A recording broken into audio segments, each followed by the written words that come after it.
Hello friends, स्वागत है आपका फिर से हमारे चैनल ब्रिलियंस 53 में। तो हमने इसके प्रीवियस लेक्चर में प्रश्न नंबर 31 तक पढ़े थे। चलिए आज से हम लोग सामाजिक अध्ययन में जो भी नेक्स्ट प्रश्न बनते हैं, पांचों प्रश्न पत्र द्वितीय सेमेस्टर वाले, चैनल को सब्सक्राइब कर लेंगे। वीडियो पसंद आए तो वीडियो को लाइक कर देंगे और इस वीडियो के डिस्क्रिप्शन बॉक्स में टेलीग्राम का लिंक है, वहाँ जुड़ के हर एक पीडीएफ डाउनलोड कर सकते हैं।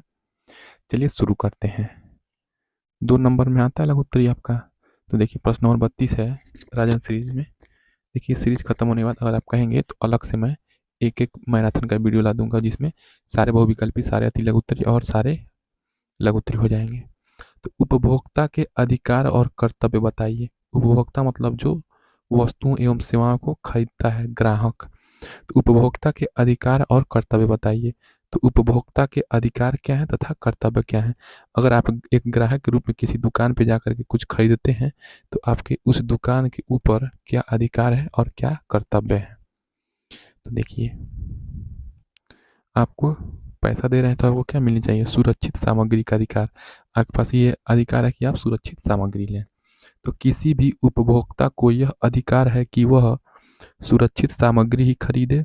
इसमें कई वस्तुएं ऐसी होती हैं जिनमें उपयोग करने पर खतरे की संभावना होती है, जैसे विद्युत के उपकरण, इलेक्ट्रॉनिक उपकरण आदि। इसे लेने से पहले सुरक्षा की जांच का पता कर लेना चाहिए, ये आपका अधिकार है। दूसरा, उत्तम किस्म एवं गुणवत्ता की वस्तुओं और सेवाओं का अधिकार। अगर आप कुछ खरीद रहे हैं तो वो उत्तम किस्म की हो और उसकी अच्छी क्वालिटी हो। तो उत्तम किस्म व गुणवत्ता की वस्तुओं और सेवाओं का अधिकार उपभोक्ता को स्वयं पता है। उसे यह सदैव ध्यान रहे कि अच्छे किस्म की ही वस्तु खरीदी जाए। यदि वह वस्तु खराब हो जाए तो उसे लौटाने का उसे अधिकार प्राप्त हो। थर्ड, आपका क्या अधिकार है और क्या कर्तव्य? थर्ड देखिए, अधिकार आपका अपनी शिकायतों पर सुनवाई का अधिकार। उपभोक्ता उत्पादन अथवा विक्रय के संबंध में अपनी शिकायत कर सकता है। उसके बाद अपने वाद की सुनवाई कराने का भी अधिकार उसे होता है। उपभोक्ता के हितों पर विचार करके उसे उचित वस्तु दी जाए। चौथा देखिए, वस्तु की उत्पादन प्राप्त करने के बारे में जानकारी का अधिकार। तो किसी भी उत्पादन के विषय में यदि पूरी जानकारी उपभोक्ता ज्ञात करना चाहे तो उसे अधिकार प्राप्त है कि वह उत्पादन जिस भी विधि से निर्मित हुआ हो, जानकारी मिल जाती है। पांचवा, प्रतिस्पर्धात्मक मूल्यों की ओर गुणवत्ता वाली वस्तुओं के चयन का अधिकार। उपभोक्ता का अधिकार है कि वह भिन्न भिन्न कीमत की वस्तुओं की तुलना करके और उनके विषय में जानकारी प्राप्त करके उचित मूल्य की वस्तु का चयन करे। अच्छी गुणवत्ता व टिकाऊपन लिए ही वह हुए ही वस्तुओं का चुनाव करें। इसमें किसी भी प्रकार की रुकावट नहीं होती। ये क्या हो जाएगा आपका उपभोक्ता के अधिकार तथा कर्तव्य। देखिए प्रश्न नंबर 33। प्रश्न नंबर 33 क्या है?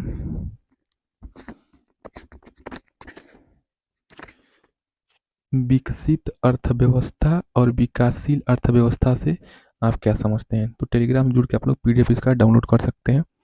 विकसित अर्थव्यवस्था और विकासशील अर्थव्यवस्था। तो विकसित अर्थव्यवस्था क्या है? डेवलप्ड, इसको क्या कहेंगे? Developed economy. तो जो डेवलप्ड इकोनॉमी है उसको हम लोग क्या कहेंगे? तो विकसित अर्थव्यवस्था आर्थिक गतिविधियों के विकास का एक बेहतर स्तर का प्रतिनिधित्व करता है। यह हमेशा सापेक्षिक एवं तुलनात्मक संदर्भ में प्रयुक्त होती है, क्योंकि इसकी किसी सीमा स्तर मानदंड का निर्धारण करना कठिन होता है। विकसित अर्थव्यवस्था Japan, US, United states of America आदि देशों की है। ये सब क्या है? देश विकसित हो चुके हैं। और विकासशील क्या है? जो विकास के पथ पे भी अग्रसर हैं, अभी पूर्णतः विकास नहीं कर पाए हैं, विकसित देशों की श्रेणी में नहीं आए हैं। तो विकासशील अर्थव्यवस्था विकास की ओर अग्रसर अर्थव्यवस्था का सूचक है। सभी अर्थव्यवस्था इस श्रेणी में आती हैं, परंतु इसका प्रयोग वैसी अर्थव्यवस्था को सूचित करने के लिए होता है जो पिछड़ी अर्थव्यवस्था से उच्च विकास की ओर प्रयासरत हैं, जैसे भारत हो गया, चीन हो गया आदि। ये सब क्या जाएंगे? विकासशील अर्थव्यवस्था। प्रश्न नंबर 34 देखिए। प्रश्न नंबर 34 क्या है? गुप्त काल को स्वर्ण युग क्यों कहा जाता है? तो बताइए। भारत के इतिहास में गुप्त काल को स्वर्ण युग कहा जाता है। सभी वस्तुओं में स्वर्ण को सबसे अच्छी धातु माना जाता है। ठीक, सोने को सबसे अच्छी धातु माना जाता है, ये आपको भी पता है, क्योंकि यह अन्य धातुओं की अपेक्षा अत्यधिक आकर्षक, अत्यंत मूल्यवान तथा गुणवान धातु होती है। ठीक है, इसी प्रकार स्वर्ण काल का अभिप्राय उस काल से है जो सभी कालों से अधिक गौरवपूर्ण, श्रेष्ठ तथा ऐश्वर्यवान हो। लेखक श्री वीएन लूनिया। ठीक है, तो लेखक वीएन लूनिया लूनिया के अनुसार स्वर्ण काल उस काल को कहते हैं जो स्वर्ण की तरह कांतिमय हो, गुणमय हो, सौंदर्यमय हो, मूल्यवान हो, धन हो, समृद्ध हो तथा दृढ़ शक्तिपूर्ण हो। स्वर्ण काल में देश की राजनीतिक, सामाजिक, आर्थिक, धार्मिक परिस्थितियां सर्वोच्च रहती हैं। ललित कलाओं, साहित्य के विभिन्न अंगों का और सांस्कृतिक जीवन का चरम विकास होता है।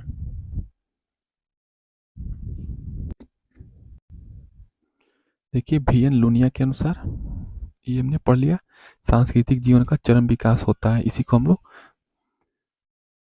गुप्त काल को स्वर्ण युग इसीलिए हम लोग कहते हैं। देखिए, गुप्त काल में सामाजिक, धार्मिक, आर्थिक, राजनीतिक तथा कला आदि प्रत्येक क्षेत्र में अत्यधिक उन्नति हुई, अतः उसे स्वर्ण काल कहा जाता है। नेक्स्ट प्रश्न देखिए, प्रश्न नंबर 35। प्रश्न नंबर 35 क्या है? सूफी मत के प्रमुख सिद्धांत लिखिए। तो पहला क्या था? ईश्वर की एक रूपता में विश्वास। तो जो सूफी मत था वो क्या था? ईश्वर की एक रूपता में विश्वास। तो सूफी संत ईश्वर की एक रूपता में विश्वास रखते थे। वे ईश्वर में लीन हो जाने हेतु आतुर रहते थे। वो क्या रहते थे? ईश्वर में लीन हो जाने हेतु आतुर रहते थे। वे आत्मा एवं परमात्मा का प्रेम, वो क्या करते थे? इस लोक से उस लोक, ठीक है, लौकिक लौकिक से पारलौकिक लोक में ये प्रेम संबंध स्थापित करने, आत्मा को परमात्मा में लीन हो जाने के विषय में कहते थे। ये क्या कहते थे सूफी संत, सूफी मत वाले, कि जो आत्मा है यानी जो मनुष्य है उसको परमात्मा में लीन हो जानी चाहिए। जिस प्रकार एक प्रेमी अपनी प्रियतमा से मिलने के लिए आतुर रहता है, उसी प्रकार सूफी भी ईश्वर से मिलने के लिए आतुर रहता है। तो सूफी मत के ये पहले सिद्धांत है कि ईश्वर की एक रूपता में विश्वास, यानी सूफी मत क्या था? वो ईश्वर की एक रूपता में विश्वास रखता था, यानी कि एकेश्वरवाद में। दूसरा, सांसारिक जीवन का त्याग। तो सूफी सांसारिक जीवन का त्याग करने में विश्वास करते हैं और ईश्वर में लीन हो जाने का उपदेश देते हैं। तीसरा, शांति एवं अहिंसा में विश्वास। सूफी संत शांति और अहिंसा के सिद्धांतों को स्वीकार करते थे। उन्होंने अपने धर्म का प्रचार शांति एवं अहिंसा के सिद्धांतों के आधार पर ही किया। उनमें कुछ हिंदू सन्यासियों के समान उपासना करना और शरीर को अन्य प्रकार के कष्ट देना अच्छा समझते थे। चौथा देखिए क्या है सूफी मत का सिद्धांत? धार्मिक सहिष्णुता की भावना। तो सूफी संतों में धार्मिक कट्टरता के दर्शन नहीं होते हैं। उनका दृष्टिकोण उदार था। वे समस्त धर्मों को समान समझते थे। उन्होंने किसी भी धर्म की आलोचना नहीं की।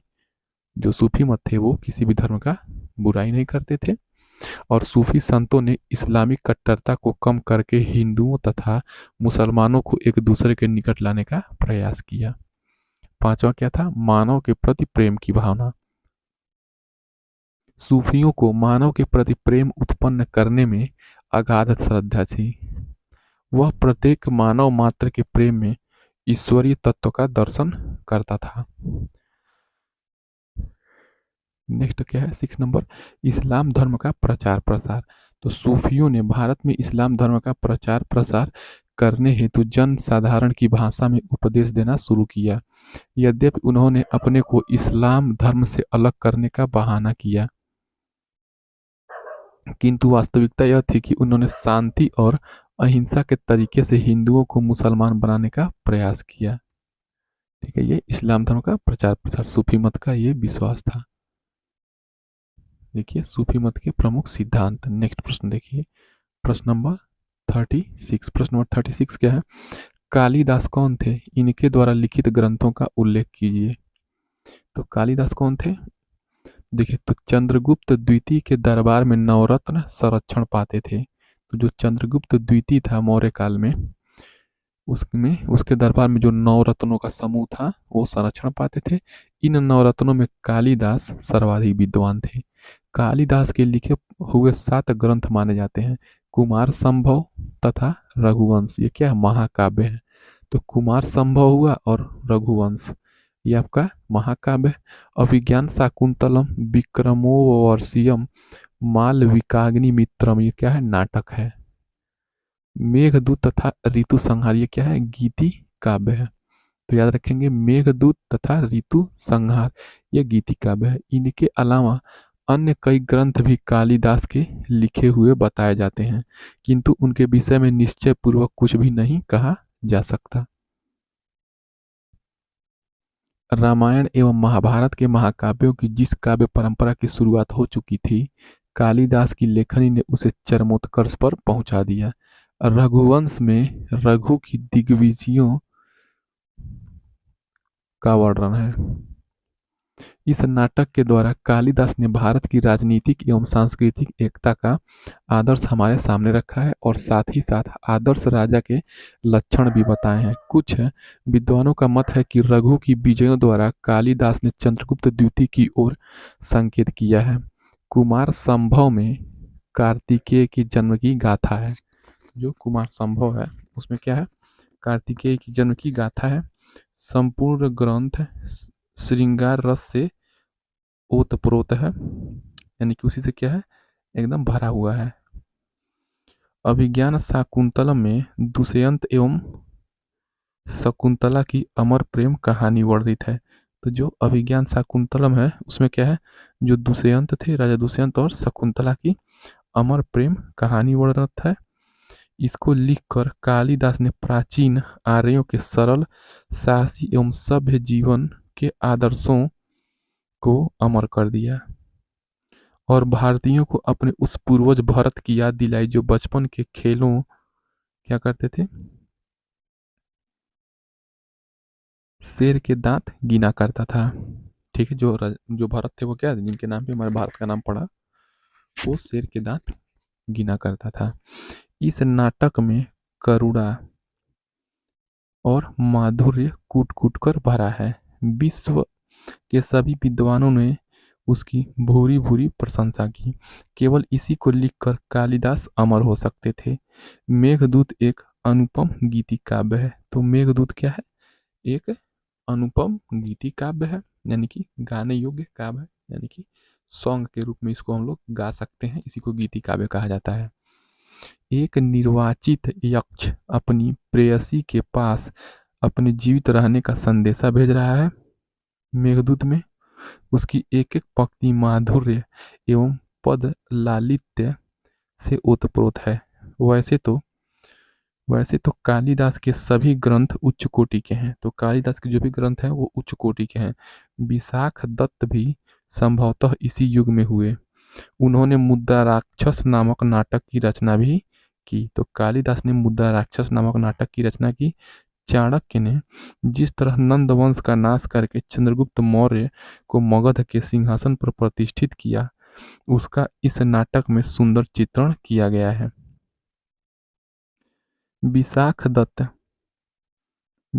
ने देवी चंद्रगुप्त नामक एक अन्य नाटक लिखा था। तो जो विशाख दत्त ने वो देवी चंद्रगुप्त नामक क्या लिखा था? एक अन्य नाटक लिखा था, जिसके कुछ उदाहरण मिलते हैं, जिनके आधार पर इतिहासकारों ने रामगुप्त की कहानी बनाई है। तो इस प्रकार देखिए कालिदास की इतने अभिज्ञान शाकुंतलम, कुमार संभवम, ऋतु संहार और मेघदूत गीति काव्य, विक्रमोर्वशीयम मालविकाग्निमित्रम, ये और अभिज्ञान शाकुंतलम नाटक है। कुमार संभव और रघुवंशीय महाकाव्य याद रखेंगे, कुमार संभव और रघुवंशीय महाकाव्य तो कालिदास के लिखे हुए 7 ग्रंथ माने जाते हैं। नेक्स्ट प्रश्न देखिए, प्रश्न नंबर 37। देखिए, प्रश्न नंबर 37 क्या है? मुहम्मद तुगलक की सांकेतिक मुद्रा की योजना असफल क्यों हो गई? तो जो मुहम्मद तुगलक है उसकी जो सांकेतिक मुद्रा की योजना थी, क्यों असफल हो गई?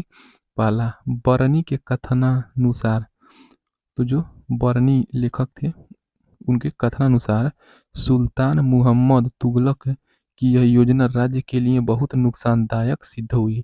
सांकेतिक मुद्रा के प्रचलन के कारण हिंदुओं के घर टकसाल के रूप में बदल गए और प्रांतों के निवासियों ने लाखों एवं करोड़ों तांबे के सिक्के बना डाले और उन्हीं से राजस्व अदा किया और घोड़े, अस्त्र वस्त्र तथा समस्त प्रकार की सुंदर वस्तुएं विक्रय क्रय की। दूसरा, क्यों उसका जो सांकेतिक मुद्रा तुगलक का था वो उसका प्रचलन कम हो गया? क्योंकि एडवर्ड टॉमस के अनुसार, तो एडवर्ड टॉमस के अनुसार क्या हुआ?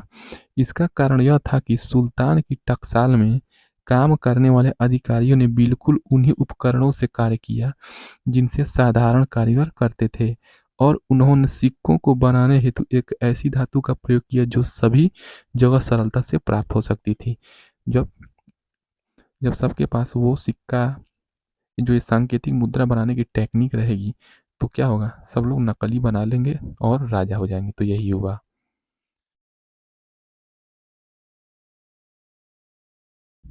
तीसरा देखिए, प्रोफेसर हबीब के अनुसार सुल्तान का सांकेतिक मुद्रा का प्रयोग इसलिए सफल नहीं रहा क्योंकि जनता ने सुल्तान को सहयोग नहीं दिया। उन्होंने न केवल नकली सिक्के बनाए बल्कि चांदी के सिक्के जमा किए थे अपने पास जनता, और प्रत्येक वस्तु को खरीदने हेतु प्रतीक मुद्रा देना चाहा। इससे चांदी के सिक्के प्रचलन से बाहर हो गए। प्रोफेसर हबीब के अनुसार सांकेतिक मुद्रा का विदेशी व्यापार पर भी बुरा प्रभाव पड़ा और विदेशी व्यापारियों ने भारत में अपना माल लाना बंद कर दिया। चौथा, इस परियोजना से शाही खजाने एवं व्यवस्था को भी हानि पहुंची।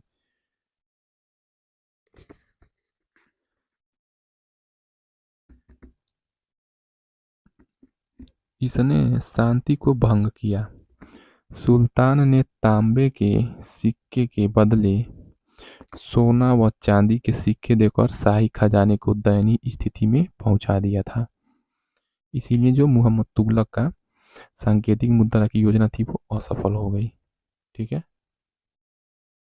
नेक्स्ट प्रश्न देखिए, प्रश्न नंबर 38। प्रश्न नंबर 38 क्या है?